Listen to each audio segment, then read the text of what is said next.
Jadi saya simpulkan di sini, melamar kerja itu banyak ya. Jadi banyak metode yang bisa dilakukan para rekan-rekan untuk bagaimana melamar bekerja. Ya, satu yaitu bisa rekan-rekan semuanya melamar langsung di perusahaan. Bagaimana caranya melamar langsung di perusahaan?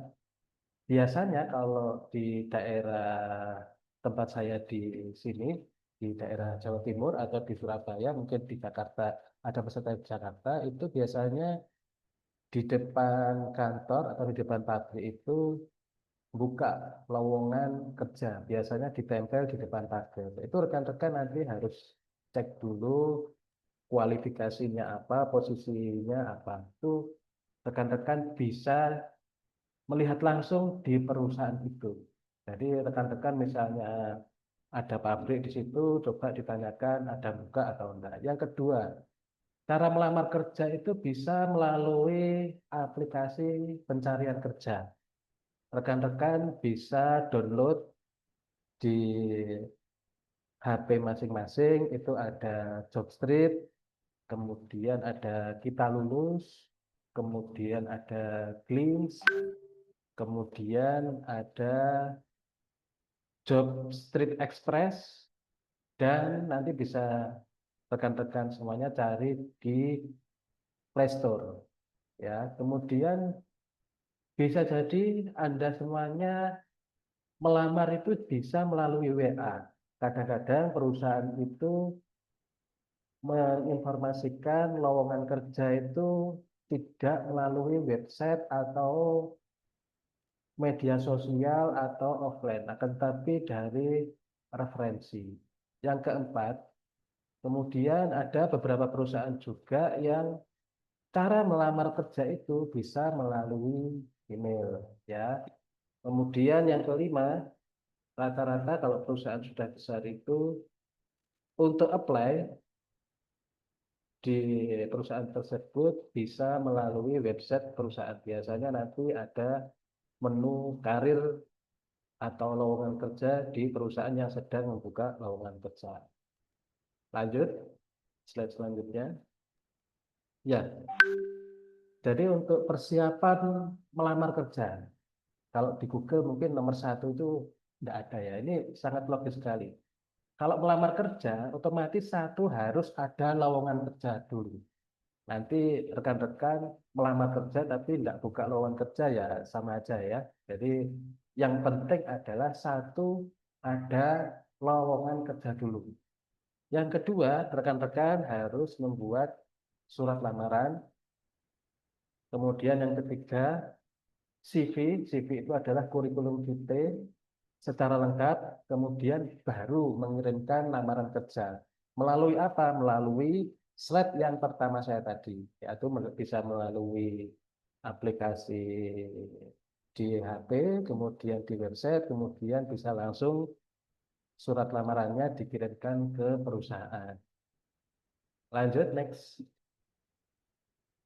Nah, ini cara mencari info loker. Biasanya sekarang lagi booming ya, kata-kata ini lagi viral. Info loker. Mungkin di TikTok atau di WA, info loker.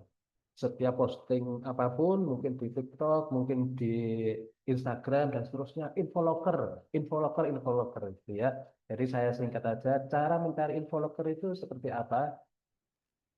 Jadi bisa lihat di media sosial, biasanya di Instagram sekarang banyak, misalnya nanti ada rekan-rekan yang aslinya dari Jakarta, mungkin ada dari Surabaya, cari aja, ketik aja nanti di Instagram, info loker Surabaya. Nanti akan banyak akun-akun yang memposting info lowongan kerja, biasanya di area Surabaya atau di Jakarta, atau mungkin di daerah-daerah yang lain yang sedang membuka. Kemudian ada lagi melalui Facebook.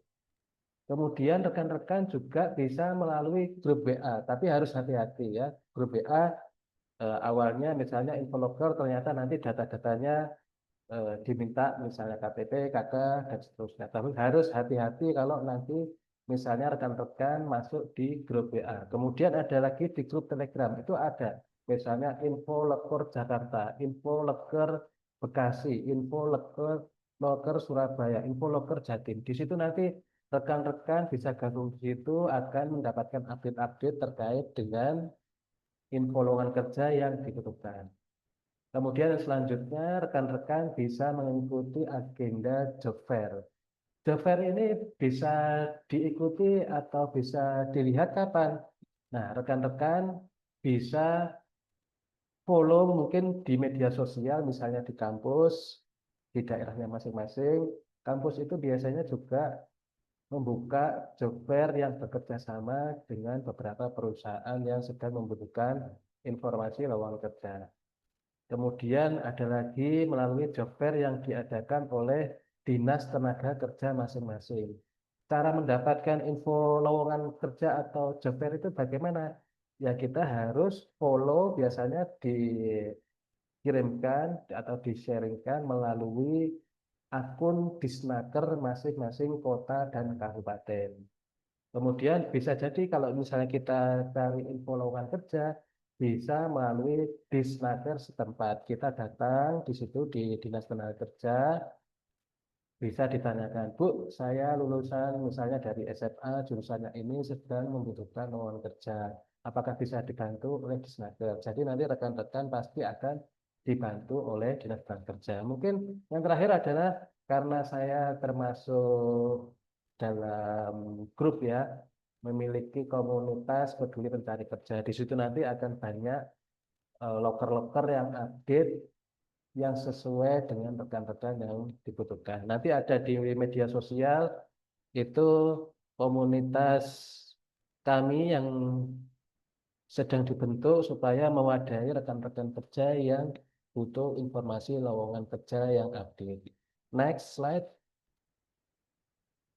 Nah, ini kemudian cara membuat CV atau surat lamaran. Biasanya banyak perusahaan itu ada yang minta atau rekan-rekan ada yang menulis dengan tulisan tangan. Ada lagi yang diketik. Nah, itu terserah. Semua rekan-rekan mau ditulis atau diketik. Kalau ditulis, minimal harus terbaca dengan baik. Kalau diketik, ya harus sesuai dengan itu, ejaan yang sesuai dengan kaidah bahasa Indonesia.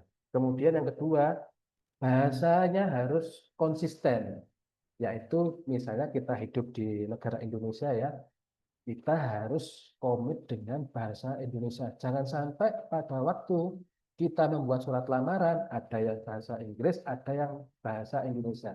Itu artinya Anda tidak konsisten dan Anda tidak mencintai negara Indonesia sendiri. Saya minta nanti rekan-rekan semuanya kalau membuat surat lamaran kerja, bahasa saya itu jangan ke Inggris ya. Nanti lihat misalnya contoh di Canva ya, atau mungkin ada eh, platform-platform yang jasa pembuatan CV. Nah, itu juga belum tentu baik ya kalau ada jasa pembuatan CV yang baik atau yang nanti bisa lolos. Nah, itu juga belum tentu nanti CV itu akan terbaca oleh HRD. Sudah terlanjur bayar jasa pembuatan CV atau pembuatan surat lamaran, misalnya 50.000 atau 100.000, ternyata nggak dipanggil-panggil, nanti menyalahkan yang biro jasanya itu ya. Kemudian yang ketiga adalah teliti dengan ejaan. Jadi spasinya, hurufnya besar dan kecil, tulisannya sesuai atau tidak sesuai, itu rekan-rekan harus teliti dengan ejaannya atau kosakatakannya. Kemudian yang keempat, tidak perlu banyak ornamen-ornamen atau apa ya bahasanya, ada gambarnya warnanya merah, warnanya putih, backgroundnya pemandangan misalnya dan seterusnya, itu tidak perlu ya rekan-rekan. Jangan sampai rekan-rekan seperti saya bilang tadi, biro jasa ya, ada jasa pembuatan CV itu terlalu banyak ornamen. Nah, itu malah rekan-rekan kesannya ini yang ditonjolkan apanya? Yang ditonjolkan ornamennya, backgroundnya, atau tulisannya. Nah, itu rekan-rekan harus melihat ya. Jadi tidak perlu banyak ornamen-ornamen dalam penulisan CV atau surat lamaran. Kemudian yang selanjutnya, informasi harus jelas, tidak boleh bertele-tele. Kemudian yang selanjutnya, HP-nya harus aktif. Misalnya Anda melampirkan menuliskan WA, ya WA-nya harus aktif. Kemudian misalnya Anda nanti dihubungi, itu ya harus aktif. Kemudian email juga harus aktif. Biasanya HRD itu akan memanggil rekan-rekan kalau apply di perusahaan itu satu bisa melalui telepon. Ya, sekarang ini walaupun banyak telepon yang tidak jelas, ya rekan-rekan harus memfilter telepon itu mana yang ini kaitannya dengan dunia kerja atau kita melamar kerja, mana yang itu scamming ya atau telepon yang tidak dikenal. Kemudian rata-rata kalau HRD itu mau memproses lamaran rekan-rekan semuanya, itu biasanya melalui email. Jadi pengalaman saya sebagai HRD itu rata-rata kalau kita informasikan, selamat Anda lolos dalam seleksi administrasi, itu biasanya melalui email. Kadang-kadang rekan-rekan atau pelamar itu tidak membaca email tersebut. Nah, akhirnya yang terjadi kemudian adalah lamaran saya kok nggak dipanggil, kok nggak diproses, padahal HRD sudah mengirimkan balasan email tersebut. Kemudian cara membuat CV atau isi yang harus ditulis di surat lamaran harus menunjukkan prestasi. Ya, misalnya achievement, prestasi Anda apa misalnya pada waktu sekolah SMA apa, pada waktu kuliah apa. Minimal walaupun misalnya tidak juara 1, 2, 3, misalnya pernah ikut pramuka, pernah memiliki pengalaman atau tantangan yang menarik, ikut lomba-lomba, ikut seminar apa, itu harus dituliskan di surat lamaran. Kemudian yang terakhir adalah pada waktu rekan-rekan mengirimkan atau melampirkan foto, ya, ini sebaiknya dan saya wajibkan ya selaku HRD jangan sampai melampirkan foto selfie, ya, foto selfie yang bukan standar melamar. Ya, jadi biasanya saya lihat surat lamaran itu fotonya foto selfie pakai Boleh, HP aku sih gitu. gak iso. Iki Ya, itu next slide. Minta tolong operator. Next slide. Nah, ini. Kemudian jika nanti rekan-rekan misalnya dari seleksi administrasi itu sudah lolos, maka rekan-rekan tadi misalnya diundang lagi untuk proses interview ya atau wawancara kerja. Jadi tipsnya adalah yang pertama yaitu harus menunjukkan atau berpenampilan yang menarik dan sopan ya. Sopan dalam arti kata adalah bajunya rapi, kemudian etikanya harus permisi, Bapak Ibu selamat pagi, selamat siang, diketuk dulu kalau misalnya nanti ada ruangan harus diketuk dulu permisi. Kemudian harus bersih.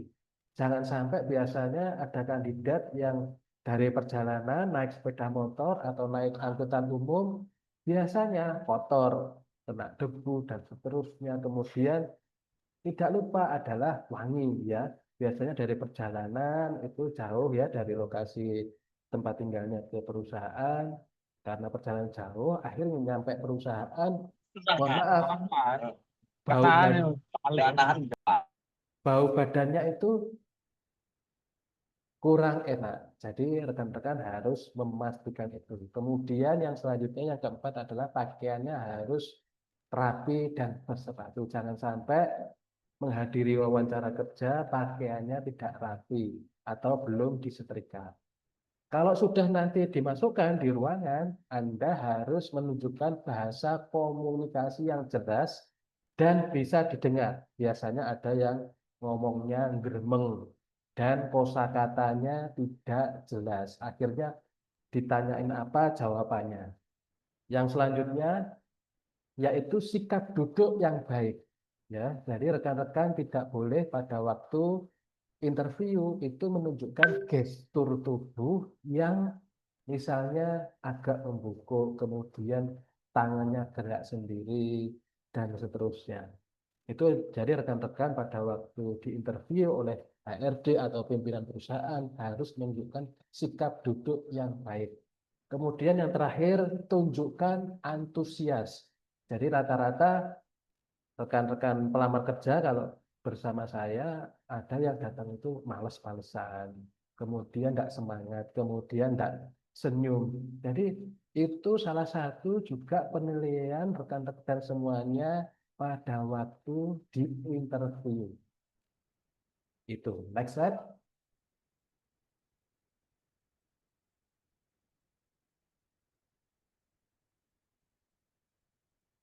Minta tolong di next.